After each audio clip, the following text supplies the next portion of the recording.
Passport को citizenship proof नहीं माना जाएगा, क्या ऐसा जिस राह पर देश जा रहा है, अब ऐसा लगता है कि आने वाले दिनों में बीजेपी का मेंबरशिप का कार्ड सिटीजनशिप का हो जाएगा, यही दिख रहा है।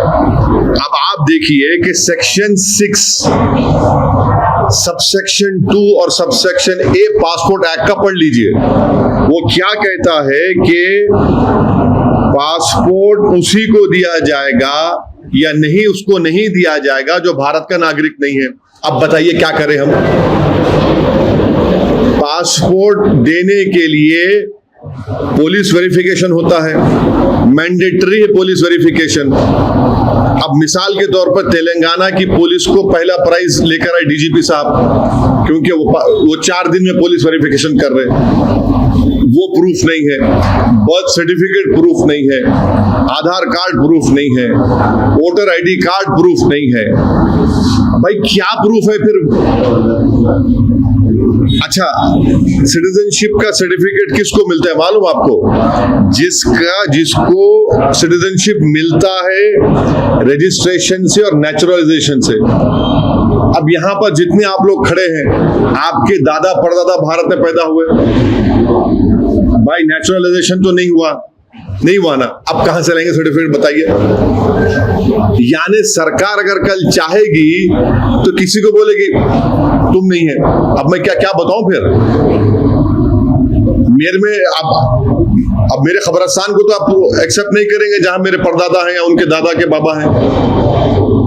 ये अजीब मामला है। फिर सेक्शन 6(2)(a) क्या है? एक वेरीफाइड डॉक्यूमेंट है।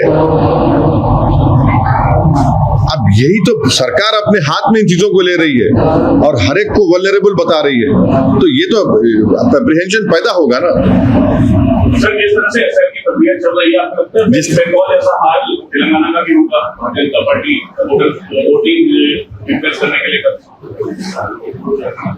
जितना कोशिश MIM पार्टी तेलंगाना में, महाराष्ट्र में, अब दिल्ली में हम लोग कर रहे हैं, हमने ऐप के जरिए से जनता को बता रहे हैं कि आप आइए, अपना 2002 की मैपिंग करवाइए, और अगर डॉक्यूमेंट्स आपको बनाना है, माने जिसकी पैदाइश 87 से पहले और 87 के बाद 2003 और 2004 के बाद हुई है, तो मी सेवा सेंटर्स हमने गवर्नमेंट से बोलकर हर असेंबली कॉन्स्टिट्यूंसी में 2-2, 3-3 मी सेवा सेंटर्स का इजाफा करवाया है। ये रियल एप्रीहेंशन है जो बंगाल में हुआ है कि नाम कई लोग अब आज जितने 25-27 लाख नाम जो बोलते हैं, जो आज भी ठहरे हुए हैं कि अब कौन सी जगह पर जाकर, ट्राइब्यूनल पर जाकर उनका नाम लिस्ट में आएगा। फिर बंगाल की सरकार ने जो फैसला लिया कि जिसका नाम फाइनल एसआईआर में नहीं आएगा उसको फूड सिक्योरिटी कार्ड उसका कैंसिल हो जाएगा, सब्सिडी नहीं मिलेगी, स्कीम, गवर्नमेंट स्कीम में उसका हिस्सा नहीं होगा। सुप्रीम कोर्ट का जजमेंट है कि जिन लोगों का नाम एसआईआर के लिस्ट, फाइनल लिस्ट में नहीं आएगा, ECI उनको उन नामों को कॉम्पिटेंट अथॉरिटी को फॉरवर्ड करे। ये सब जेन्युइन एप्रीहेंशंस है। Are you afraid कि सेम सिचुएशन जो बंगाल में हुआ, तमिलनाडु में हुआ, जिस कांग्रेस पार्टी कह रही है, तो are you afraid कि यहाँ पे भी सिटीजन्स जो है वो आपके सवाल का जवाब ये है कि दूध का जला छाछ को भी फूंक फूंक के पीता है। सर, क्या आपको लगता है कि एसआईआर का जो तात्पर्य सियासी तौर पर अहम इंतखाबात को नजर में रखते हुए जानबूझकर किया गया? एसआईआर तो पूरे मुल्क में हो रहा है, ये तो 3rd फेज ऑफ एसआईआर है, पूरे मुल्क में हो रहा है और सुप्रीम कोर्ट ने उसको वैलिड करार दे दिया है। जब सुप्रीम कोर्ट का फैसला तो कानून की शक्ल इख्तियार करता है, मगर हम इलेक्शन कमीशन से यही गुजारिश कर रहे थे, रिक्वेस्ट कर रहे थे कि आप उसको इंक्लूसिव करिए। भाई कौन सा आसमान गिर जाता अगर आप ड्राइविंग लाइसेंस ले लेते जो तेलंगाना स्टेट सरकार देती, फूड सिक्योरिटी कार्ड आप इंक्लूड करते तो फायदा ही होता, गवर्नमेंट का दिया हुआ कार्ड है वो, और फिर पैन कार्ड, उसकी बुनियाद पर मैं वोट भी डाल सकता हूँ। तेलंगाना में तो हम 3 डॉक्यूमेंट से तो महरूम है ना। यहाँ पर NRC नहीं हुआ, यहाँ पर परमानेंट रेजिडेंट सर्टिफिकेट किसी को नहीं दिया जाता, फैमिली रजिस्टर यहाँ पर नहीं है। अब जो भी हमको 8 डॉक्यूमेंट से काम चलना पड़ेगा। और एनोमलीज का मसला है। ये जो तमाम जो चीजें इनवैलिड सर, यहाँ से अलग सवाल पूछ सकते हैं हाँ बोलिए। सर, जिस तरीके से टीएमसी में विभाजन हुआ, ममता बनर्जी आप बहुत अलग दर्जे के पॉलिटिशियन हैं देश के, जिस तरह से टीएमसी में विभाजन हुआ, उद्धव ठाकरे खुद शिवसेना में हुआ, जिस तरह से चल रहा है, इसको आप कैसे देखते हैं? क्या देख रहे हैं? देख रहे हैं सब छोड़ छोड़ के भाग रहे हैं। भारत की सियासत की लैला तो हमको आपने बना दिया और हम पे इल्जाम लगाते कि चुनाव लड़ने से फायदा होता है, नुकसान होता है, जो भी है बकवास बकते हैं। अब पूरे भाग रहे हैं तो क्या बोलेंगे उनको? हम लगता है कि हम हमसे कंपटीशन कर रहे हैं कि बी टीम कौन होगी। अब आप बताइए, आप कौन जिम्मेदार है इसका?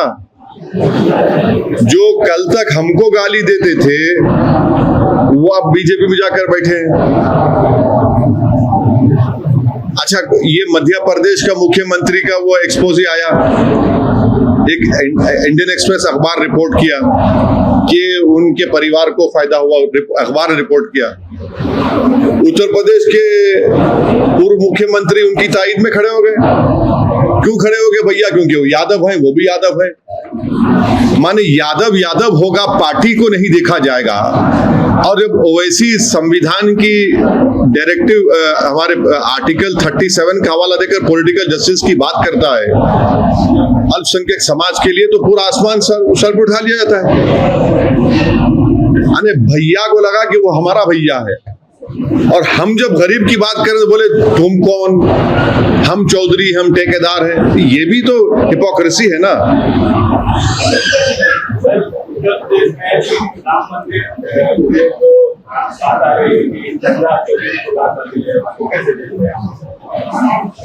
अब नहीं मालूम, हम तो इंतजार में हैं कि एफआईआर कब होगा और एफआईआर के बाद किसका घर तोड़ा जाएगा,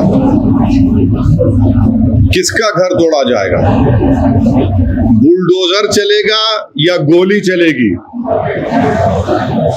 आस्था की बुनियाद पर आपने सब कुछ कर दिया, अब आस्था की बुनियाद पर क्या ये भी बर्दाश्त किया जाएगा? ये सरकार को तय करना है एफआईआर क्यों नहीं हो रहा है। और फिर एफआईआर अगर होगा तो या गोली चलेगी पैर पे या बुलडोजर चलेगा घर पे, क्योंकि ये तो सिर्फ मुस्लिम समाज के ऊपर ही चल रहा है ना। उत्तर प्रदेश में सब उस पे चल रहा है। क्या आप देख लीजिए कि रोड पे नमाज नहीं पढ़ना, जब किसी मजहबी यात्रा होती है तो दुकानें बंद कर देना। आपने तो रूल ऑफ लॉ को भुला दिया उत्तर प्रदेश में। रूल बाय गन से सरकार चल रही है, तब रूल बाय गन से चल रही है तो फिर इसमें क्या हो रहा है बताइए? एक बिहार का भी मसला आया है। हाँ? बिहार का भी मसला आया है। एक नवयुवक को पुलिस आती है तो सोशल वर्क का काम कर रहा था। अरे आप खुल के बोलिए ना कि ब्राह्मण समाज खड़ा हो चुका है वहां पर, क्यों अल्फाज चाप चाप के बोलते हैं? ब्राह्मण समाज को लगता है कि हमारे आदमी को गैर जरूरी के गोली मार दी गई। अब वही तो हम कह रहे हैं, अरे भैया इंसान तो सब है, जिसपे जुल्म होता है तो जुल्म को रोकने के लिए तो कुछ करना पड़ेगा ना। आपको क्या लगता है सर, ब्राह्मणों को एकजुट होकर के इस पर कार्रवाई करनी चाहिए?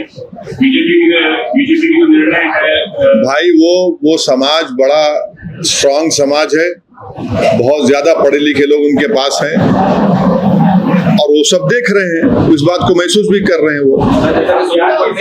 हाँ, सियासत करते रहे हैं, अभी कर रहे हैं, भी करते रहेंगे, खिदमत करते हैं। सीमांचल जिंदाबाद का नारा हमने दिया और देते रहेंगे। बहुत सारे लोग काउंटर हुआ उसके अंदर गए हैं, बहुत सारे लीडर गए हैं, चाहे किसी भी पार्टी के हों, क्या असदुद्दीन ओवैसी। अरे हम तो खंडन कर रहे हैं भाई बैठ के, अख्तरुल ईमान ने भी किया और लड़ेंगे इंसाफ के लिए। सवाल ये है कि वीडियो डाल रहा है वो, इससे बड़ा प्रूफ क्या हो सकता है? अब अब बताइए आप।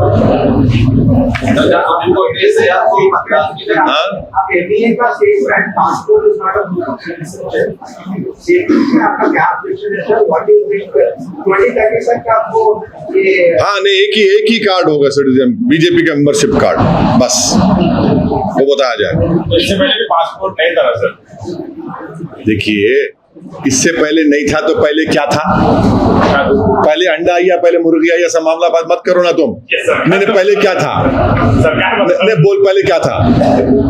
पहले क्या था? पहले क्या था वो तो बता दो हमको। पहले क्या था बताइए। आप जाकर पासपोर्ट एक्ट का सेक्शन 6 सबसेक्शन 2 सबसेक्शन ए, जिसमें ये कहा गया है कि उसको पासपोर्ट नहीं दिया जाएगा जो भारत का नागरिक नहीं है। अब इससे बढ़ के आपको प्रूफ क्या चाहिए? आप वोटर आईडी कार्ड को नहीं मानते, आप बोल दिए आधार नहीं है, चलिए आपने कह दिया कि क्या बोल दिया, बर्थ सर्टिफिकेट वो भी नहीं, तो क्या है फिर? क्या है फिर? यानी सरकार कल किसी को भी पूछे बोल देगी कि भाई तुम सिटीजन नहीं है, अब मैं लड़ते रहूं? सिटीजनशिप का सर्टिफिकेट किसको मिलता है? जो सिटीजनशिप एक्वायर करते हैं नेचुरलाइजेशन से और आपके रजिस्ट्रेशन से। यहां पर तो नहीं है ना। और पासपोर्ट देखिए, मैंडेटरी पुलिस वेरिफिकेशन होता है, 2 स्टेप उसका वेरिफिकेशन होता है। अब तेलंगाना की पुलिस को तो नंबर 1 प्राइज मिला क्योंकि 4 दिन में दे रहे हैं वो वेरिफिकेशन करके। और एक ऐप भी उन्होंने बनाया है MEA ने पासपोर्ट के लिए। तो क्या है फिर? क्या होगा आखिर? कहां पे जाके रुकेगा ये? जबकि सुप्रीम कोर्ट ने इसे SIR को सही बताया है। अगर ऐसे में नायल वोटर के नाम खारिज हो जाते हैं तो एमआईएम का अगला कदम क्या होगा? सर, कानूनी कार्रवाई किस तरह से? देखिए, अभी तो पूरी कोशिश ये है कि 1 महीने के अंदर जिस किसी को फॉर्म मिल रहा है वो सही तरीके से फॉर्म को फिल करे और उस फॉर्म को फोटो लगाकर अपने वापस करें BLO को। और हम लोग आप देख रहे हैं कि पिछले 2 महीने से हजारों लाखों लोगों को तेलंगाना के इस ऐप से फायदा पहुंचा है। महाराष्ट्र में भी दिए, दिल्ली में भी दिए। पहले ये एक्सरसाइज पे तवज्जो देने की जरूरत है। सर, उज्जैन में मोहर्रम के प्रोसेशन के टाइम उज्जैन में मोहर्रम प्रोसेशन के टाइम एक कार ब्लास्ट हुआ था और उस पे अभी जांच चल रही है। कब हुआ ब्लास्ट? 23rd night. हाँ? 23rd नाइट को हुआ। हाँ। तो इस पे अगर आप मेरे को नहीं मालूम, अभी आप सुन रहे हो, नहीं मालूम। सर, तो सिटीजनशिप पे आप तो बोल रहे हैं कि बीजेपी का मेंबरशिप सिटीजनशिप नहीं, ऐसा दिख रहा है मेरे को, नहीं मालूम, ऐसा दिख रहा है मेरे को, ऐसे होगा 2030 तक।